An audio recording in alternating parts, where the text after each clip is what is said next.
Camera on, mics on, VKD episode 3, Superhumans of विस्फोटक सामग्री, rolling.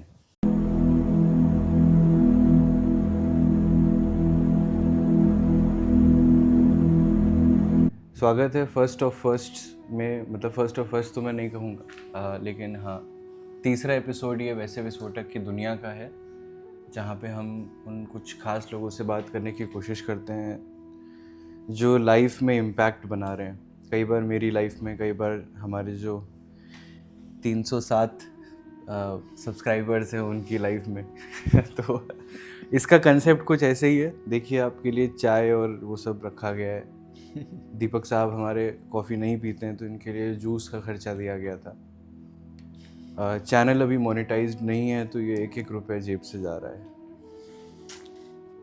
नया कंसेप्ट है ये मेरे लिए, दुनिया के लिए नहीं। दुनिया में हर तीसरा आदमी आजकल यही कर रहा है। मेरे लिए विस्फोटक सामग्री के लिए एक नया कंसेप्ट है ये कि हम उन लोगों से बात कर रहे हैं। तो ये यार देखो, कुल मिला के बात यही है कि किसी के लाइफ जर्नी से अगर हम इंस्पिरेशन निकाल पाए तो वो एक कोशिश है ये कि मैं कोई वीडियो डालता हूँ, उसमें कुछ खाना बना रहा हूँ या उसमें कुछ अपने आमूमन ज़िंदगी की बातें दिखा रहा हूँ, उसमें कुछ ऐसी 4 बातें निकल आती हैं जो कोई देखे और कुछ नया करने की सोच रखे या एक नई हिम्मत बांध पाए, तो वही वहाँ पे एक कंटेंट क्रिएटर की, मेरे जैसे एक कंटेंट क्रिएटर की जीत सिद्ध हो जाती है।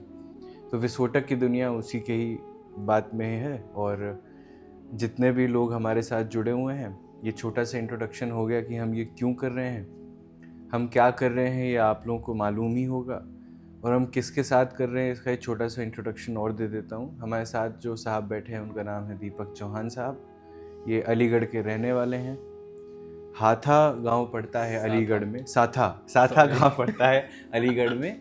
ये वहाँ से आए हैं और साहब एथलीट हैं, और सिर्फ नाम के एथलीट नहीं हैं, माने हुए एथलीट हैं, रिकॉर्ड होल्डर हैं, एनसीसी के सी सर्टिफिकेट होल्डर हैं।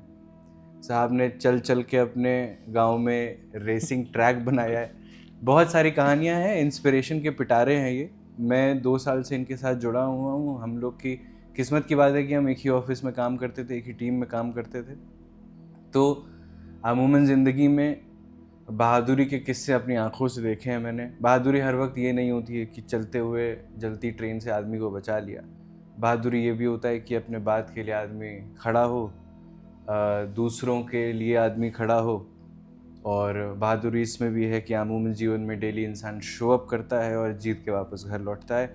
उस हिसाब से मेरे सामने एक विजेता बैठे हुए हैं, मेरे सामने एक जीवन जीने वाले योद्धा बैठे हुए हैं। और ये मेरी बड़ी खुशकिस्मती है और खुशनसीबी है कि इस एपिसोड के लिए साहब ने हाँ किया कि हम इनसे वार्तालाप कर पाएँ। और इस एक्सपेरिमेंट में आपका योगदान देने के लिए सर बहुत बहुत धन्यवाद। तो सवालों का सिलसिला शुरू करने से पहले आपको ये बताया, तो बहुत कैजुअल नॉर्मल टाइप का रहेगा। प्लीज़ लो यार, पैसा खर्चा हुआ है, कि बहुत नॉर्मल टाइप का रहेगा। ऐसा कुछ नहीं है कि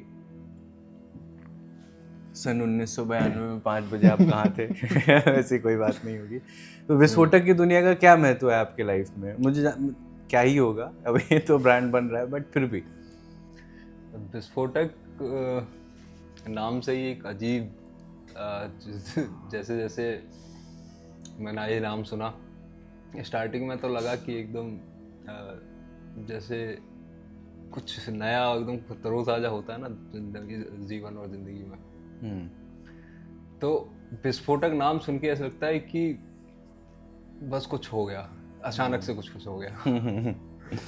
तो मैंने जब आपके पुराने वीडियोस देखे तो उसमें मेरे को वीडियोस मतलब क्रिएट सब लोग करते हैं, एक ब्रॉडकास्ट टाइप का बनाते हैं, लेकिन आपकी वीडियो में मेरे को लगता है कि कुछ ऐसा निकलता है अंदर से लोगों की ज़िंदगी और जीवन का कि उससे अगर लोग डीपली देखें, डीपली सुने तो बहुत कुछ सीख सकते हैं।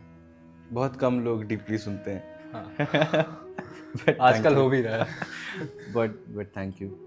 तो लोग समझें, सीखें कुछ डेली रोज की ज़िंदगी में जो चलता है जीवन में सब लोगों के, उससे आपकी जो वीडियो आप जो बताते हैं, और मैंने वीडियोस देखी हैं जहां लोग अपना कुछ कुछ बताते हैं, तो उससे ये होता है कि हम्म। एक्चुअल ज़िंदगी में क्या चल रहा है और उससे क्या क्या हम सीख सकते हैं।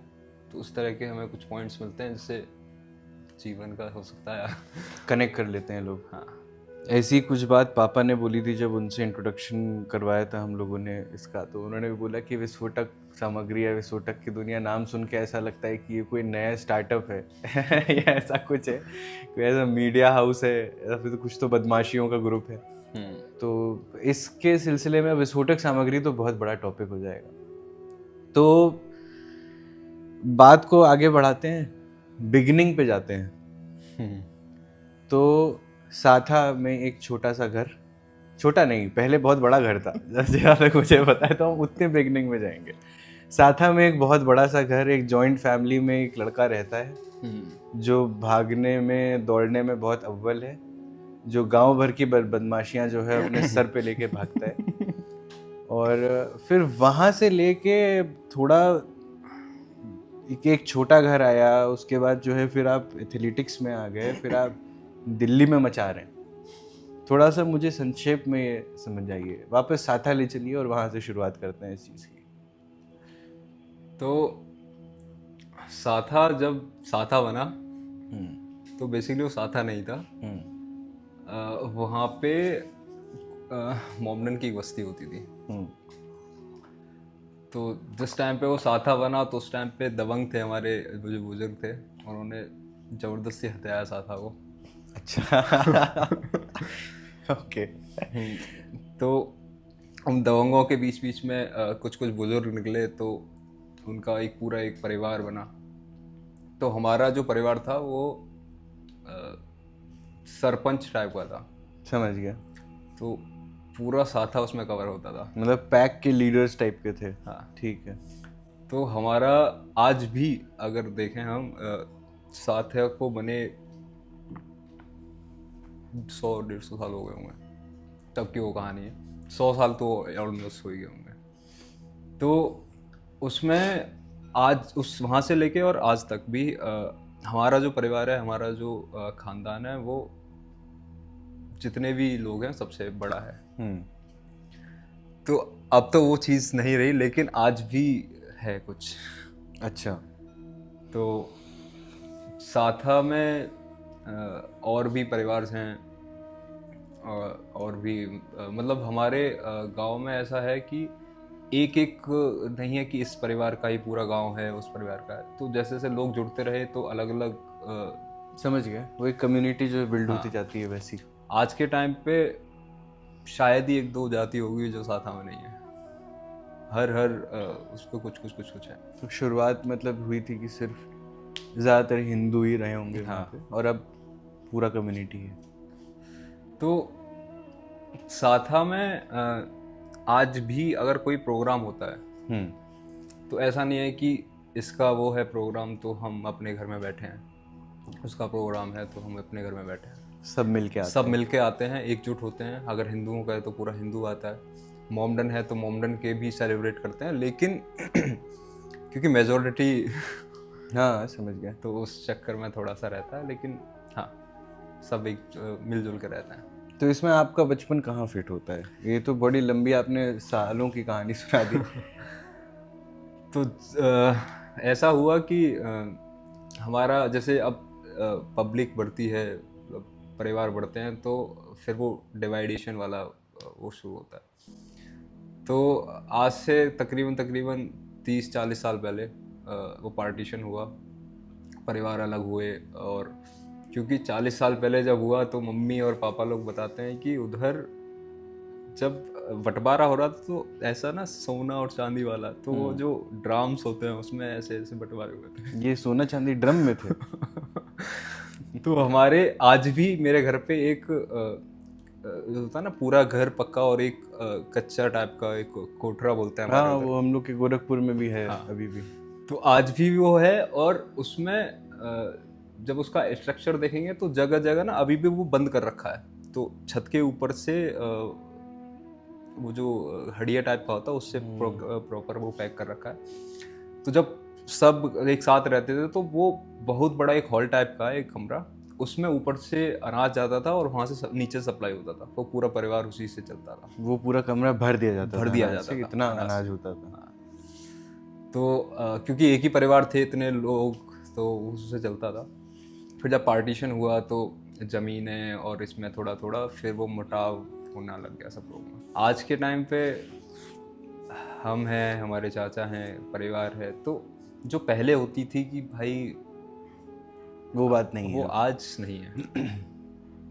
सब लोग अपना अपना देखते हैं, अपना किया, ऐसा कुछ रहता है। लेकिन जब एक साथ जुड़ने की बात आती है कि कुछ ऐसा हो जाता है जहाँ होना चाहिए कि सब लोग को साथ होना चाहिए, वहाँ जुड़ते हैं। वहाँ सारे एक साथ आ जाते हैं। लेकिन पर्सनली जब बातें आ जाती हैं तो वो आदमी अपने आप खुद ही देखे। हाँ। ये एक्सपेक्टेशन सबकी भी है। हाँ, तो अपनी थोड़ा खिंचना स्टार्ट हो जाता है लोगों का। क्या लगता है, ये ठीक बात है कि गलत बात है? आज के टाइम पे क्योंकि पैसा है और पैसे से ही सब कुछ है, तो कहीं कहीं लोग ना अपना अंदर की ह्यूमनिटी को भूलते जा रहे हैं।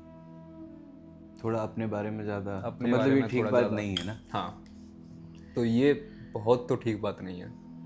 तो इस रास्ते पे चलते हुए कुछ साल बीते, एक महाकुटुंब जो है वो एक कुटुंब बना, बंटवारे हुए, घर थोड़ा और छोटा हुआ। फिर आपने पकड़ा एक रास्ता जो एथलेटिक्स की तरफ जा रहा था। उससे पहले थोड़ा सा बचपन का बताऊंगा। हाँ प्लीज़ प्लीज़। तो हमारे भी जमीन थे काफ़ी ठीक ठाक। तो मेरे मान के चलो 40 साल पहले जो बंटवारा हुआ उससे बाद से लेके अब तक, तो हमारे पिताजी पे कुछ 40 बीघा ज़मीन था, हमारे चाचा पे 40 बीघा ज़मीन था, तो हमारे जो बाबा थे उनका इकलौते थे, इन पे 80 बीघा ज़मीन था, उनके बाबा पे फिर ऐसे ऐसे बंटवारा होता हुआ बहुत सारी ज़मीन को फिर धीरे धीरे धीरे धीरे ऐसे डिवाइड करता रहा। फिर अचानक सब चलता रहा, क्योंकि उस टाइम पे ज़मीन के रेट वेट्स भी ऐसा कुछ था नहीं, नॉर्मल ही थे, अभी इतने तो नहीं थे जितने आजकल हैं। तो वो धीरे धीरे पार्टीशन, क्योंकि हम तो नहीं थे उस टाइम पे, लेकिन वो धीरे धीरे धीरे धीरे धीरे कम होता रहा। पापा हमारे 8 साल के थे जब हमारे बाबा की डेथ हुई। अच्छा, हम 13 साल के थे जब हमारे पापा की डेथ हुई। आप 13 साल के थे जब फादर साहब नहीं रहे। तो वहाँ से जब सारी दीदियों की शादी हो गई और जब पिताजी रहे, तब से हमारा असली स्ट्रगल स्टार्ट हुआ। तब तक तो बस यार मौज वैसा चलता था हमारा कि स्कूल, स्कूल से घर, घर से फिर दोस्तों के साथ और मस्ती करते रहते थे। असली स्ट्रगल स्टार्ट हुआ हमारा 2013 से। क्या उम्र थी आपकी 2013 में? 13 साल का, 13-14 साल। 13 साल, 14 के आसपास था, मतलब 13 ही ऑलमोस्ट कंप्लीट हो गया था। तो उस टाइम से स्ट्रगल स्टार्ट हुआ वहाँ पे। वहाँ से लेके और 2020 तक ये 7 साल थोड़े इमोशन के साथ और बहुत सारी घटनाओं के साथ बीते। 2020 में जब हमारा 2018 में इंटरमीडिएट हुआ, उसके बाद 2019 में हमने ग्रेजुएशन स्टार्ट किया, 20 में कोविड आया। तो ये सब अभी साथा में ही हो रहा है? हाँ। अच्छा ठीक है, तो आप करीब करीब 2020 तक वहीं रहे? हाँ, वहाँ अपना स्कूल ख़त्म किया, कॉलेज का फर्स्ट ईयर ख़त्म हुआ, सेकेंड ईयर में कोविड आ गया। कोविड ने एकदम वो ना झकझोर देते हैं, वाट लगा दी सबकी। तो वो सब कुछ ही ख़त्म हो गया था। सब कुछ ही ख़त्म हो गया। 2013 से और 20 तक की जो कहानी थी, उस टाइम पे माताश्री जाते थे जॉब करने। अच्छा। तो जॉब का क्या रहता था कि हमारे यहाँ इतना कुछ वाहन का है नहीं चलने का। तो अब जैसे घर से निकले तो जहाँ जॉब करने जाती थी मम्मी, वो तकरीबन 9 किलोमीटर है। हम साइकिल छोड़ने जाते थे, साइकिल से वापसी शाम को लेके आ रहे हैं। अब क्योंकि स्कूल में था तो सुबह सुबह ट्यूशन भी होता था, तो अब ट्यूशन के लिए जा रहे हैं, माता जी को नहीं छोड़ के आ पाए, तो वो पैसे कि लिफ्ट में या कुछ मिलेगा तो जुगाड़ से पैदल ही। 10 किलोमीटर कम डिस्टेंस तो नहीं होता है। बहुत तो वो हुआ, क्योंकि पिता जब तक हम ढंग से अपना होश संभाल पाते तब तक पिताजी जा चुके थे। जैसे ही हमने होश संभालना स्टार्ट किया वहाँ से और 2020 तक माता जी ने संभाला। और वो जो हमारा टाइम था बहुत ख़राब, मतलब बहुत इमोशंस के साथ था वो। मैं चाहूँगा कि कभी किसी के साथ ना आए। लेकिन वही कहते हैं ना यार कि जो बहुत ज़्यादा बुरा वक्त होता है वही तलाश देता है कई बार। ज़रिया अच्छा नहीं होता है, मैं समझता हूँ, मतलब ये मैं भी फील करता हूँ। हर कोई जो इस ऐसे बुरे वक्त से गुजरा हो, ऑफ कोर्स यार कोई कंपैरिजन नहीं है, लेकिन सिखा ज़रूर देता है, लेकिन ये बिल्कुल उस हेडमास्टर की तरह सिखाता है जिसकी क्लास में जाना पसंद ना हो। है ना? कोई भी पसंद नहीं करता। कोई पसंद, इतनी मार खा के एक लेसन मिल रहा है तो थोड़ा कई बार लगता है कि थोड़ा ज़्यादा हो गया जो है। तो 2020 में आप दिल्ली आए? 2020 में जब कोविड आया तो उस टाइम तक हम फैन थे यूसेन बोल्ट। हुसैन बोल्ट के रनिंग में? हाँ, आपके अपने रिकॉर्ड्स भी हैं कुछ? तो वहाँ से मेरी जर्नी जब स्टार्ट हुई, अब क्योंकि कोविड नहीं था, मम्मी नहीं जा पा रही थी, तो आर्थिक रूप से भी हम थोड़ा परेशान थे। तो हमने सोचा कि अब पता नहीं था कि वही ना कि घर से कभी बाहर नहीं निकले, कि कोविड तो सिर्फ गांव में नहीं है। 2020 में हम 8 जून को घर से निकले कि जी एथलीट बनना है और वहीं कमाना है और जॉब करनी है, एथलीट बनना है और कुछ करके दिखना है। वैसा वाला हमारा स्टार्ट हुआ। चैलेंजेस भी आए।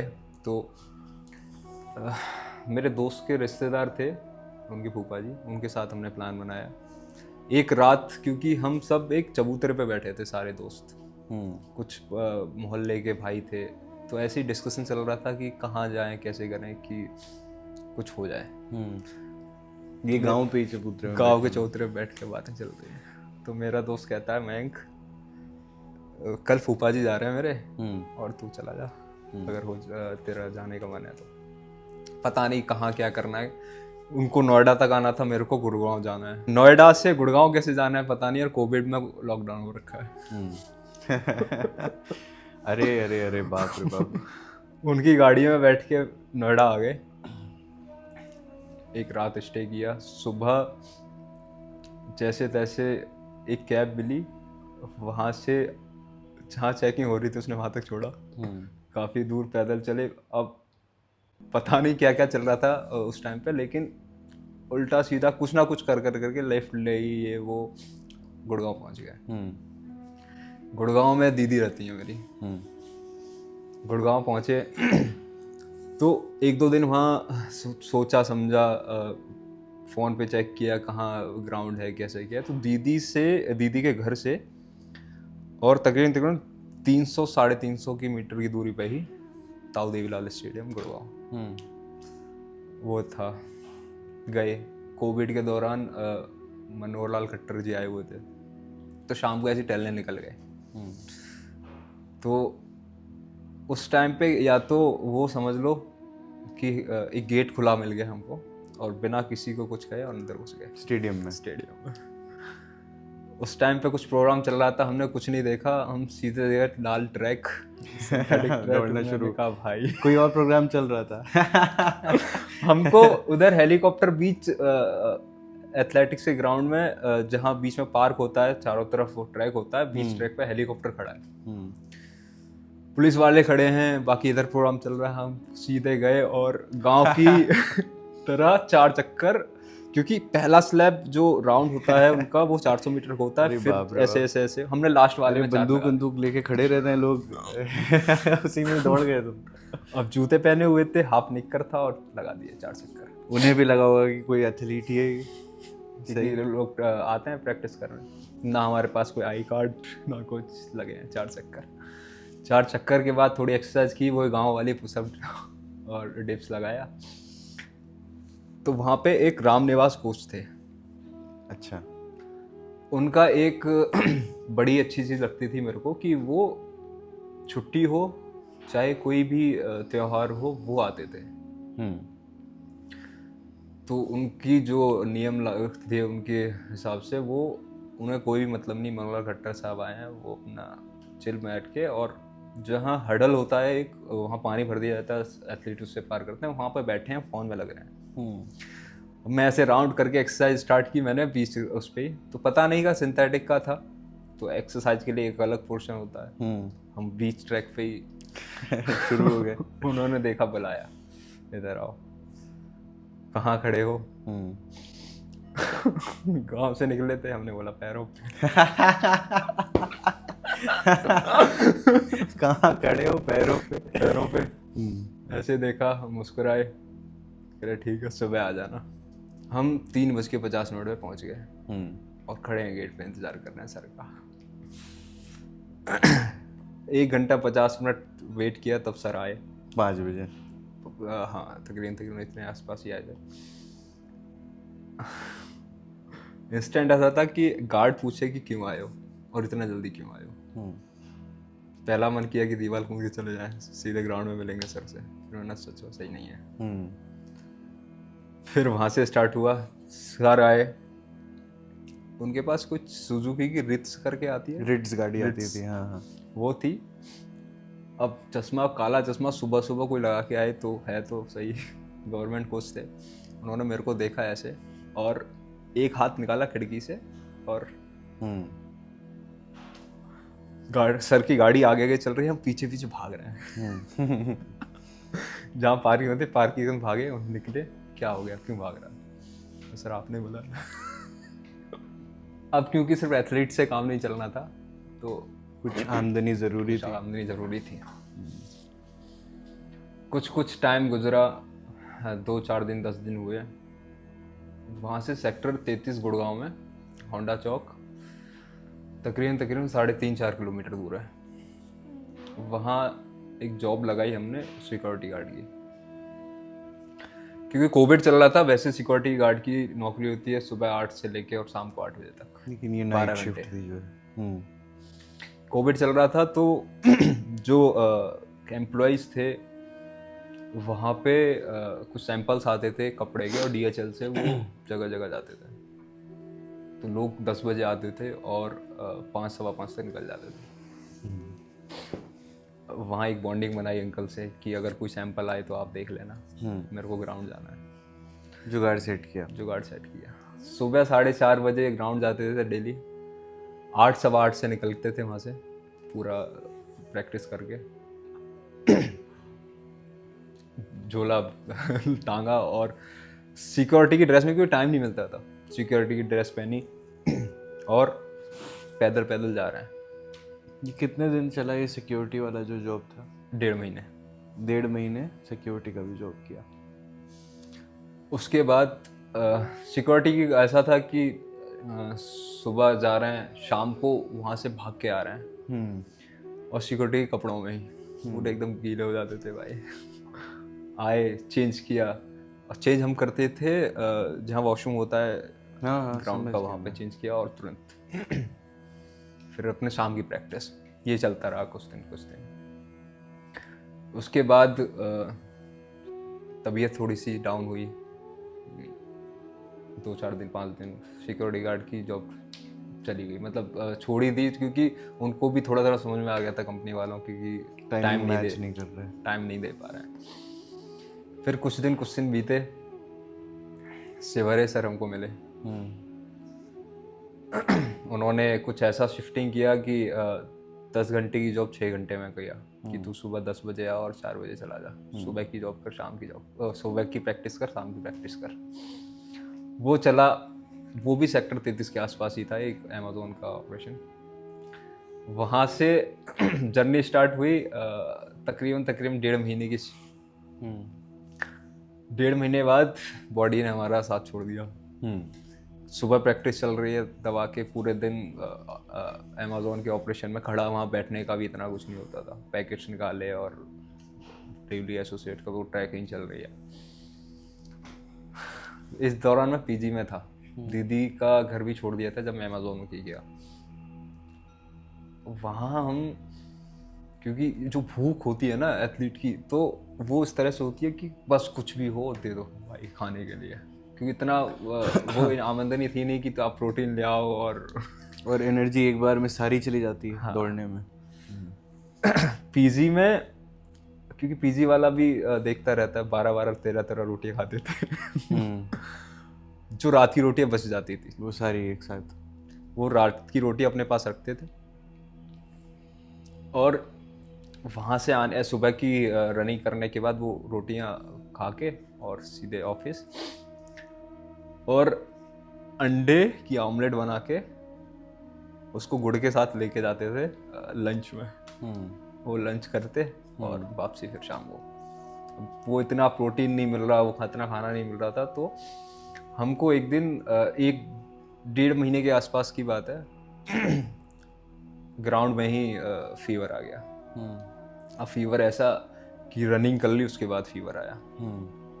रनिंग करके निकल रहे हैं, कोच उस टाइम पे थोड़ा लेट आए थे, तो उन्होंने वापसी बुलाया कि क्या कर रहा है, चल। मैंने थोड़ा तबीयत ख़राब है, कि तबीयत ख़राब है ठीक है, लेकिन तेरे से छोटे छोटे जो बच्चे हैं उनको थोड़ा बस एक्सरसाइज करवा दो, बड़ों को मैं देखता हूँ।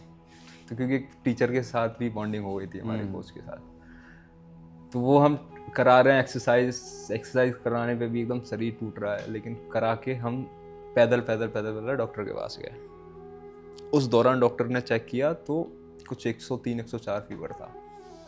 घर गए, वहाँ पीजी के रूम पे गए, वहाँ खाना खाया, सो गए एकदम।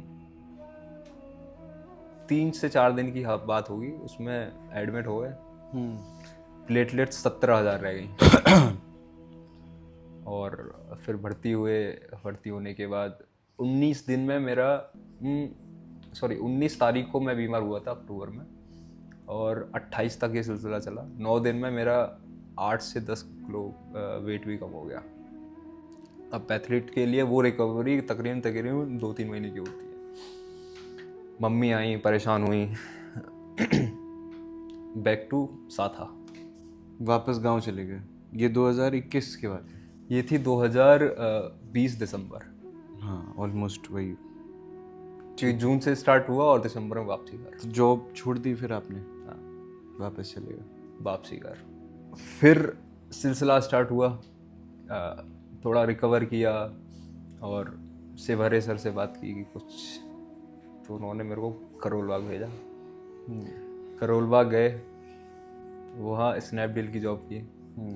वहाँ का जॉब थी सुबह 5:30 बजे से लेके, क्योंकि मैं ही अकेला था एक हफ्ते, सुबह 5:30 से लेके रात को 9 भी बजते थे। 12, 14, 16 घंटे की जॉब करने के बाद फिर वापसी घर आओ, सो जाओ, सोने के बाद सुबह उठो, फिर ऑफिस, फिर रात को 9 बजे आओ, फिर सो जाओ। तो ऐसी ज़िंदगी चलती रही हमारी। ये चला 2 साल। दिसंबर से लेके दिसंबर 2020 से और नवंबर 2022 तक। इस दौरान सोचा कुछ सुबह थोड़ा और जल्दी उठ के 4 बजे उठ के थोड़ा रनिंग करें। एक सुबह ऐसी आई जहाँ सुबह निकल रहे हैं और एक गाड़ी वाला आता है इधर से और पैर पे चढ़ा के ले जाता है। ये कब की बात है? ये थी कुछ जनवरी 2021 की बात। बहुत फेवरेट आदमी हो भगवान, कैसा लग रहा है कि कुछ ना कुछ जब सब कुछ ठीक हुआ तो गाड़ी वाला आके चढ़ा के चला गया। और ये क्योंकि कोहरा था, सुबह सुबह जा रहे थे ऑफिस के लिए, तो कांड करके चला गया वो। ये कितना, ये तो फिर लंबा चोट लग गई होगी। क्योंकि खुरापाती थे, प्लास्टर चढ़ा कच्चा वाला, कि एक मांस फट गया था, हल्का सा फ्रैक्चर था, तो 2-3 दिन रहा। अब करोल बाग में मामी के यहाँ रहे थे हम, तो बैठे ना बैठ सकते थे ढंग से, ना कुछ कर पा रहे थे, तो गुस्से में वो मैंने घर पे ही प्लास्टर कर दिया। खुद ही काट दिया? अब काट तो दिया थोड़ा इमोशंस में आके, लेकिन बाद में पता चला कि दौड़ ही नहीं पा रहे हैं। तो आज भी ये है कि अगर थोड़ा तेज वो प्रैक्टिस कर लूँ तो वहाँ पेन होता है। तो एथलेटिक्स वाला वो ख़त्म ही हो गया तब से। वो एंड्योरेंस अब शायद ना आ पाए। अब नहीं आ पाएगा। तो वहाँ से आज छोड़ दी थी कि कुछ करेंगे। तब से और अब तक ऐसे होता आ रहा है कि एक हफ्ते में चले जाइए, नहीं, वो बार, तो 3 बार। सच्चाई से मुझे भी मालूम है। क्योंकि ना अब वो हिम्मत नहीं रही है। रात को सोचते हैं कि यार पहले ये करते थे, वो करते थे, सुबह उठ के फिर जब सुबह होती है कहते क्या है यार। दर्शकों को ये थोड़ा सा एक इनसाइड इन्फॉर्मेशन दे देता हूँ कि करीब 2 साल से हम लोग साथ ही रह रहे हैं यहाँ पे। कुछ ऐसा संयोग बना कि हम लोग एक ही कंपनी में काम करने लगे। हम लोग की दोस्ती का सिलसिला भी ऐसे ही शुरू हुआ था। एक साहब थे हमारे, अब वो मरहूम हो चुके हैं, वो हैं नहीं। उनकी कुछ तबीयत ज़्यादा नासाज हुई तो उनको ब्लड की ज़रूरत पड़ी, और बाय चांस जो पहले 2 लोग कंपनी से पहुँचे एम्स में, वो एक दीपक चौहान थे और एक हम थे। वहाँ हम दोनों एक दूसरे को देख के कह रहे आप भी। तो उस दिन पहले बार पता चला कि ये हमारी टीम में 3 महीने से एक ही जगह बैठते थे। वहाँ से दोस्ती शुरू हुई। फिर आगे चल के जो कहानी आपने सुनी है, जो इन्होंने बताई है, पहली बात तो वो कहानी नहीं है, वो आप बीती है। और इसके छोटे छोटे इंस्टेंसेस, इंसिडेंट्स, कुछ हाइलाइट्स जो मुझे समझ में आए, मिले। आई थिंक मैंने खुद ही ऑफ़र किया था भाई को जाके कि भाई अपन साथ रहते हैं, क्योंकि मेरे को समझ में आया एक ऐसा व्यक्ति लाइफ में होना बहुत ज़रूरी है जो आपको रैंडमली इंस्पायर करता रहे लाइफ में। I think Deepak is of course one of those persons जो कुछ स्पेसिफिकली करने की ज़रूरत नहीं पड़ती है कुछ लोगों को, ये उनमें से एक हैं जो ये अपने अमूमन करी हुई चीज़ों से इंस्पिरेशन इग्नाइट कर सकते हैं, न्यूरॉन्स स्पार्क कर सकते हैं। प्रेजेंट की जहाँ तक मैं बात करूँ, आपने एक बहुत अच्छी, लंबी और इन्फॉर्मेशन वाली एक समीक्षा अभी सुनी, जो हर एस्पेक्ट में ये साबित करती है कि दीपक चौहान एक आम जिंदगी में सुपर ह्यूमन क्यों है। ये जो बैक टू स्टेप 1 वाला सिलसिला है ना, जो आपने कहानियाँ, मैं वही रिलेट कर रहा था कि मेरी लाइफ में भी ऐसे बहुत कुछ होता है कि अपन बड़ी मुश्किल से 5 कदम, 6 कदम, 7 कदम चलते हैं और भगवान जी जो है वो 0 पे रीसेट कर देते हैं। शुरुआत में यार बड़ा ख़राब लगता था, फिर 1-2 बार जब हो गया उसके बाद से अब प्रो जैसा फील होता है। अब अगर ऐसा होता है ना कि हम दोबारा 0 पे आ गए हैं, तो वो जो मलाल का वक्त होता है, जो दुख का वक्त है, वो खत्म हो गया है। ऐसा नहीं कम है, अब वो खत्म हो गया है। अब 0 पे मलाल या दुख नहीं होता है। अब प्लानिंग शुरू हो जाती है कि अब दोबारा से 6 पे पहुंचना है। अब मेरा नंबर 1 नंबर 6 है, 1 to 5 तो अब मैं काउंट ही नहीं करूंगा। तो ये बहुत बार हुआ ऐसे ही। उसमें कोविड का कई बार हाथ था, हमारी खुद की भी बहुत सारी हरकतें रही होंगी 110%, जिस वजह से ये हुआ। But I can very well relate. Present की मैं बात करता हूँ, अभी भी आई थिंक मेरे जानने वाले सर्कल में तो इनसे ज़्यादा कोई हेल्थी इंसान नहीं है। साहब महीने में 1 दिन जाते हैं, सुबह 4 बजे 5 बजे उठ के रीलें बनाते हैं, कम से कम 7-8, और महीना भर वो रील पोस्ट करके हम सबको फोमो देते हैं। अच्छा, मेंटेन अभी भी है? मेंटेन अभी भी, ये मैं अभी भी कहूँगा। बिस्किट जैसे एब्स और बिल्कुल लीन बॉडी, 0 आई थिंक 4 या 5% बॉडी फैट होगा बंदे के अंदर, जो अच्छा, भी। हाँ, इस दौरान जैसे मैंने लोगों को देखा है कि वो कुछ कुछ दिनों बाद रिटर्न आते हैं कि भाई आज मैंने ये एक्सरसाइज कर ली होगी तो पूरा बॉडी पेन हो रहा है, मेरे साथ ऐसा कुछ नहीं होता है। हाँ, नहीं होता, क्योंकि कंडीशनड है ना बॉडी। और हमें लग रहा है बॉडी को एक लेवल तक पता है कि ये फिर कुछ ऐसा करेगा कि गड़बड़ हो जाएगा, इसीलिए तैयार रहो। ये प्रेजेंट है। मतलब मैं पर्सनल लेवल पे बड़ा इंस्पायर्ड रहता हूँ आपसे। हेल्थ के लिए जितना मतलब सोचते हैं आप, बहुत अच्छा लगा यार ये बात करके, बहुत अच्छा फ्लो था। आई रियली थैंक यू कि आपने इस काबिल समझा इस प्लेटफॉर्म और हमें कि आप इतना खुल के बात कर पाए। बहुत सारी चीज़ें 2 साल रहने के बावजूद मुझे भी नहीं मालूम थी, जो आज इस कॉन्वर्जेशन में बाहर आई हैं। आप कुछ कहना चाहो एंड में व्यूअर्स को, जो मेरे व्यूअर्स हैं? एक स्टोरी और बताता हूँ मैं इसी दौरान जर्नी की। अरे वाह, बढ़िया। कि स्टार्टिंग में जब हमने एथलेटिक्स स्टार्ट किया था स्कूल में, स्कूल के टाइम में सोचते थे कि कुछ क्योंकि इंटरवल में एक हम वो खेलते थे, कुछ की करके होता था कि एक रबड़ होती है बड़ी और थ्रो फेंका और भाग रहे हैं, कोई सेकंड जो दूसरी कंपनी टीम का है, वो ऐसे टच करेगा, तुम वहाँ रुक जाओगे, फिर दूसरे को थ्रो पास करोगे। हाँ हाँ हाँ, कुछ होता तो था ऐसा, वो जिसमें सात जोड़ते हैं वैसा वाला हाँ, कुछ। ऐसा कुछ था। तो वो हम खेलते थे, वहाँ लगता था कि हम बहुत तेज दौड़ रहे हैं। वहाँ से हमने स्कूल में पार्टिसिपेशन किया और रनिंग, एथलीटिंग ये करना स्टार्ट किया हमने। 9th से सोचा था कुछ कुछ करने का, लेकिन जो धीरे धीरे बढ़ता रहा वो 2020 में जाके और सफल हुआ। क्यों 9th में हमने स्टार्ट किया कि स्कूल में पार्टिसिपेट करेंगे, रनिंग किया, फेल हुए, 9 फेल हुए, क्योंकि अकेला मैं इंसान था जो हर साल आ जाता था मुंह उठा के कि भाई हम स्कूल में ही पास नहीं हो पा रहे हैं अपने लड़कों से। 9th फेल हुआ, 10th फेल हुआ, 11th फेल हुआ। 3 साल के बाद जब 12th आया, 12th में मैंने मेरे पास 13 मेडल्स, 14 सर्टिफिकेट्स, ये सब हुआ। उस दौरान मेरे पास नेशनल का डॉज बॉल का सर्टिफिकेट आया। डॉज बॉल का? डॉज बॉल, गेंद तड़ी? हाँ, एक डॉज बॉल होता है जहाँ एक प्लेटफॉर्म होता है, आपको हाँ हाँ समझ, बचपन से खेला हुआ है डॉज बॉल, उसी को गेंद तड़ी बोलते हैं भाई, हमारे उसी यहाँ तो उसी गेंद तड़ी में हम नेशनल खेले, भोपाल की टीम से हारे। क्या बात है, मुझे ये नहीं मालूम था कि ये नेशनल पे खेला जाता है भाई। पता इंटरनेशनल गेम है। क्या बात है, डॉज बॉल मतलब गेंद तड़ी जिसमें मारते हैं ना, चिपकाते हैं बॉल को, तुम नेशनल खेल रहे हो उसमें? मैं नेशनल खेला हुआ हूँ उसमें। तो जर्नी ऐसी थी कि हमारा कॉलेज जो स्कूल था, स्कूल में हम स्कूल पास हुआ, स्कूल के बाद प्रांत होता है, आई थिंक प्रांत के बाद सॉरी ब्लॉक्स होते हैं, ब्लॉक्स के बाद स्टेट होता है, स्टेट के बाद नेशनल होता है। तो स्टेट में हमारी टीम सेकंड आई थी और हापुड़ की टीम फर्स्ट आई थी। तो हापुड़ की जो, अब ऐसा हुआ नहीं कभी, लेकिन हापुड़ की जो टीम का जो कोच था, उन्होंने मेरे को पिक किया कि मैं अपना एक प्लेयर ड्रॉप कर रहा हूँ, मेरे को ये चाहिए। अच्छा, मेरी टीम हार के वापसी आ गई क्योंकि उनको कोई चांस नहीं था आगे बढ़ने के लिए। लेकिन तुम दूसरी टीम में सेलेक्ट होने के लिए? सेलेक्ट हुआ मैं। हापुड़ की टीम से मैं भोपाल गया खेलने। अब वो कहते हैं ना कि जब किस्मत होती है खराब तो क्या कर सकते हैं। हापुड़ की टीम में कुछ ऐसे बंदे थे जो, ये किस्मत खराब की स्टोरी है? अभी तक तो लग रहा था कि अच्छी है। अच्छा बताओ। ठीक है बताओ।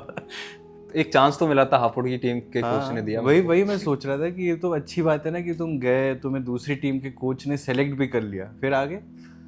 हापुड़ की टीम में कुछ ऐसे लोग थे जो नशे करते थे, प्लेयर्स। कोई सिगरेट पी रहा है, कोई दारू पी रहा है। और जैसे ही गेम स्टार्ट होने वाला था, उन्होंने कुछ तो किया था। उनको नहीं पता वो क्या खेल रहे हैं। अच्छा, भंडो क्या थे खेलने? हाँ। सारे प्लेयर्स आउट, सिर्फ मैं अकेला। 7 प्लेयर होते हैं, सॉरी 6 प्लेयर होते हैं, 2 प्लेयर पीछे होते हैं। 5 प्लेयर आउट, 2 एंटर हुए, वो आउट, सिर्फ मैं अकेला। सामने से, अब क्योंकि भोपाल की टीम में जो एक्चुअल में प्लेयर थे वो नहीं थे, वो कहीं से पिक करके और वहाँ सामने खड़े कर दिए गए। उस टाइम पे मेरी हाइट रही होगी 5 फुट 8 इंच के आसपास, जो मेरी इस टाइम पे। मेरे जो सामने प्लेयर थे वो 6 फुट 2 इंच, 6 फुट 3 इंच के थे। और ये भी तो बात है ना कि तुम्हारे सामने सारे प्लेयर्स थे। सारे प्लेयर्स थे, मैं अकेले थे। और मैं उस टाइम पे सोच रहा था कि सारे 6 फुट के लोग एक टीम में एक कॉलेज से नहीं हो सकते हैं और एक क्लास के नहीं हो सकते हैं। एवेंजर्स थे वो बेसिकली, लाए गए थे जो। उन्होंने 9 मिनट का गेम 6 मिनट में क्लोज करके और हमको पीछे ढकेल दिया। कितने थे वो लोग? 8 प्लेयर होते हैं। तब भी उनको एक आदमी को हटाने में 6 मिनट लग गए ना। तो जब मेरा 12th पास हुआ, उस दौरान अगर SGI पे SGFI होता है, नेशनल के बाद SGFI, school games federation of India, वहाँ अगर आप खेल गए तो सरकारी PTI की जॉब आपको मिल जाती है विद्या भारती के स्कूल में। वो हमसे मिस हुआ पहला इंस्टेंट। फिर स्कूल वालों ने ही मेरे को पिक किया कि आप कोचिंग करने के लिए आओ। जब मैं फर्स्ट ईयर में था ग्रेजुएशन में, तो भाई स्कूल जाना, सॉरी कॉलेज जाना, फिर उससे पहले स्कूल में आना, तो वो नहीं हो पा रहा था, वो भी हमने ड्रॉप किया। नहीं तो डॉज बॉल में भी कुछ हो सकता था।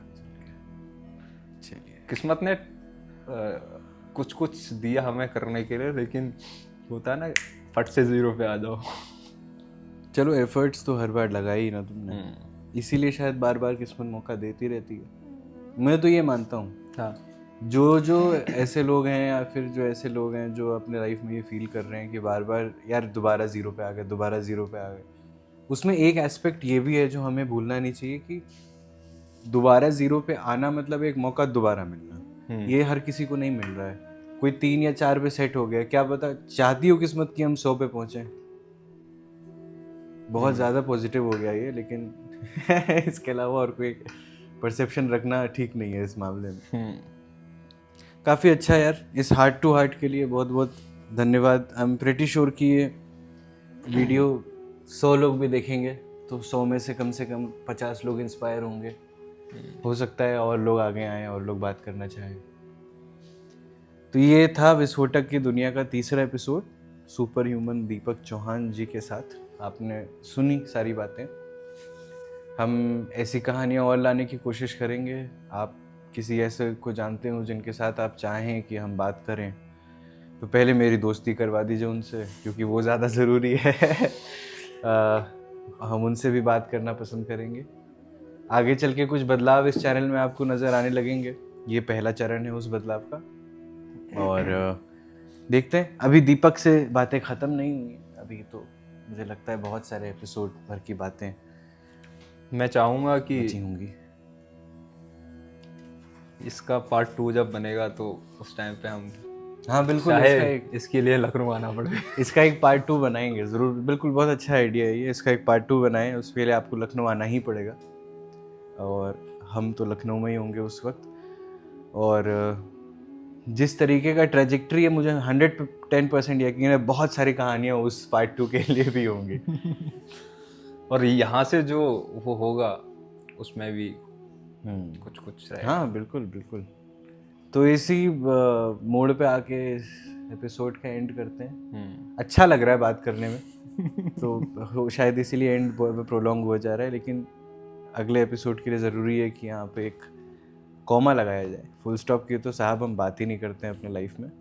और ये कहानियाँ ज़रूरी इसलिए हमारे लिए भी हैं, आपके लिए भी हैं, दीपक चौहान जी के लिए भी हैं, क्योंकि अगर ये कहानियाँ नहीं होंगी तो ये दुनिया नहीं होगी, और अगर ये दुनिया ही नहीं होगी तो विस्फोटक की दुनिया का तो सवाल ही पैदा नहीं होता है। तो इस जज्बे को सलाम करते हुए एक अल्प विराम लेते हैं विस्फोटक की दुनिया में। बहुत बहुत धन्यवाद आपका देखने के लिए। अगले एपिसोड के साथ जल्दी दोबारा से हम लोग आपके सामने हाजिर होंगे। तब तक के लिए काम ज़रूर करिएगा कि इस वीडियो को जो है वो लाइक कर दीजिएगा, कमेंट कर दीजिएगा। पंजाबी वाली में लाइक ते कमेंट करके जरूर दसी होते मेरे 90 जो कहा है इन्होंने बिल्कुल वैसा का वैसा कर दीजिएगा। और जिसको पंजाबी समझ में नहीं आती है वो सीख के ये कर दीजिएगा। Thank you so much. दोबारा मिलते हैं।